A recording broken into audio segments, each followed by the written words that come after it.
Welcome back to another episode of Car Tech TV. I'm your host Johan, and today we have something a little bit different. I have a family vehicle that needs one of these. It's a 27-foot fifth wheel, and it needs a backup camera. So Mike at Jolly Power Sports turned me on to this company here. It's called Rohent, and it's a wireless backup camera that emits its own Wi-Fi signal, and then you go up to the front, use an iPad, download the app, and you have a backup camera constantly as an app on your iPad. So really good option for those of you that have an older vehicle that's pulling a fifth wheel or something that doesn't quite have all the technology that you're looking for. So as you can see here, we got a couple of install items. I'm going to take you to the back of the fifth wheel, show you where we're going to install this thing. One of the nice things that has occurred is my kids got a 3D printer for Christmas. So this plate that you see here is actually a 3D printed piece, because you see these holes here. If I was to drill in there, it's just not going to seal very well, and we want to get some silicone back there so that we can make sure that we have a waterproof seal. We will have to cut a small hole into the back of the RV, and I'll show you when we're up there, but we're just gonna wire this right into the running lights. Normally in a situation like this, you would need a switch or some way inside to turn the 12-volt power onto this. But because it's running through a fifth wheel, because the vehicle has to have its running lights on at all times, and because it's so wide, it's got those 3 red lights up at the top. They're 12-volt LEDs.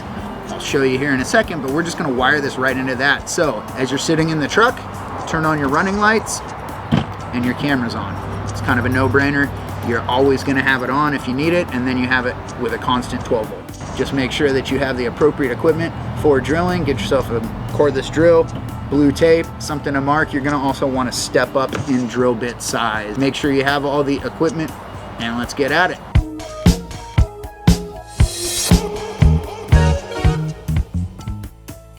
What we're doing is we're actually climbing all the way up there, and we're going to be doing our work up there underneath of that middle light. That's where we're going to grab power. That's where the camera's going to mount. I don't know if you can see it, but you get the idea. It's going up there. So some of the things that we're going to need, obviously a scaffold to stand on, something to drill with, something to screw with, and a bunch of different size bits. Got our camera and our mount. We're going to get all this drilled up and show you what we got up there. All right, so as you can see up here, we have 2 pilot holes that are drilled. Now, I showed you the drill bits that are down there, and I made a mistake. As I stated earlier, you're gonna need fiberglass specific drill bits for this, so they need to step up in size. So we have a Bosch glass and tile bit, which is what you got right here. That's what we're shooting with. They look like this, and that'll go through fiberglass. So just be sure, use the proper bit, step them up in size, and you shouldn't have any trouble.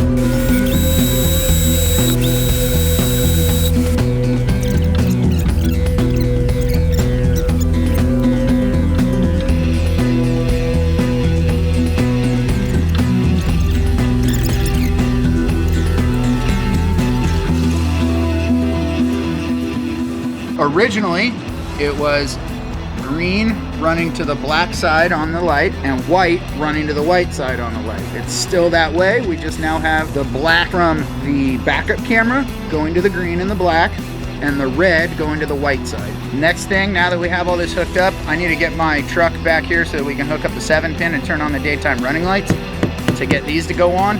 Then we're going to test the voltage on this, because we don't want to fry our camera. We want to make sure that we have the correct polarity before we ever hook up the camera. So that's what your voltmeter's for. And then we're just going to feed all this wire back into the system. So right now, I'm going to tape this up, shove it back in the wall, and then we should be good with that light.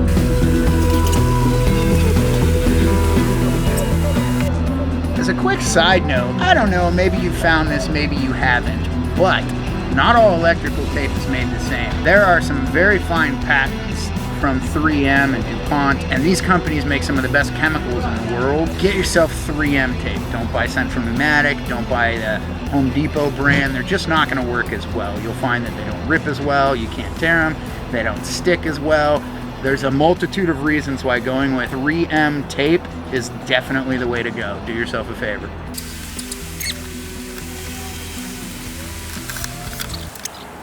So it's a good thing we checked, because the voltage in here was reading backwards. We have two sets of wires. We have white and green. When we hooked up our voltmeter to it, we got negative 11.6 when we had the green as the positive, and they're reversed. So the wiring's all backwards. Previously this was the black and this was the white. So now we're just gonna swap them and go from there.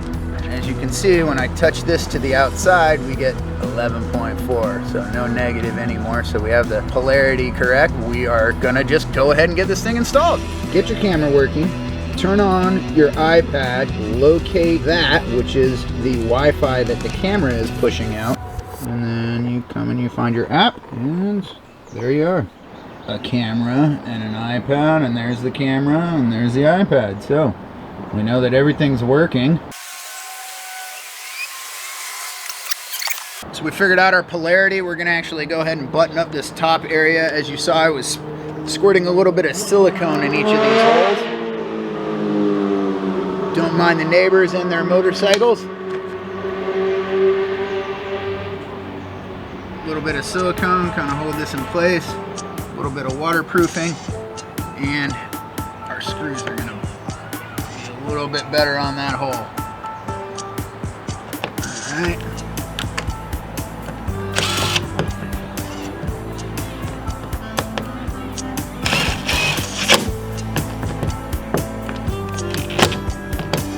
Not too hard. Just putting a little bit of silicone along the top edge here so that as I snap it back into place, some of that will compress out and make a nice fine bead around it like that. I'm just gonna go ahead and run a little bit of electrical tape around this connection just to ensure that that's not going anywhere. And then into the hole it goes. Maybe it was too much electrical tape.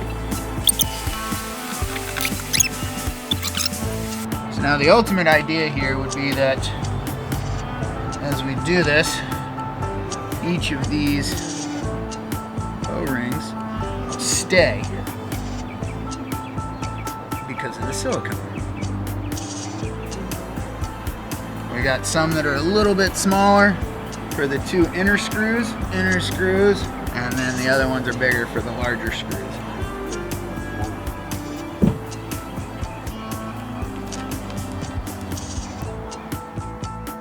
So you can see the camera's pretty far up there. This is a pretty tall fifth wheel, and it's pointed down pretty well. Wired it right into those lights right up above it so that they come on with the running lights and the brake lights, and it's perfect. All right, so here we are. We got our shakedown test first drive with our new iPad setup. This is with the new camera, as well as the mount that I've created for the camera to set up in this. Yeah, my boy helped too, but this is what we get. So that camera on the back of the RV is wired to the running lights, so it has power. And then we have a nice color backup camera the entire way. I mean, you can add grid lines if you want. You can take snapshots. You can reverse the screen. We are in the new F450 dually with the wide track front end, so it steers better, and this thing is gorgeous. If you have a fifth wheel, a trailer, any kind of trailer, you can get this camera. You can even hook it up to 12 volt, make it portable, but definitely worth it if you got an iPad. And yeah, awesome. And so this thing has to be wireless from there. It emits its own wireless signal, and we're picking it up no problem inside of that truck. So that's a 30-foot fifth wheel inside of an F450 long bed. So, you know, it's gonna reach, folks. If you're ever concerned, get yourself one of these cameras. Link in the description.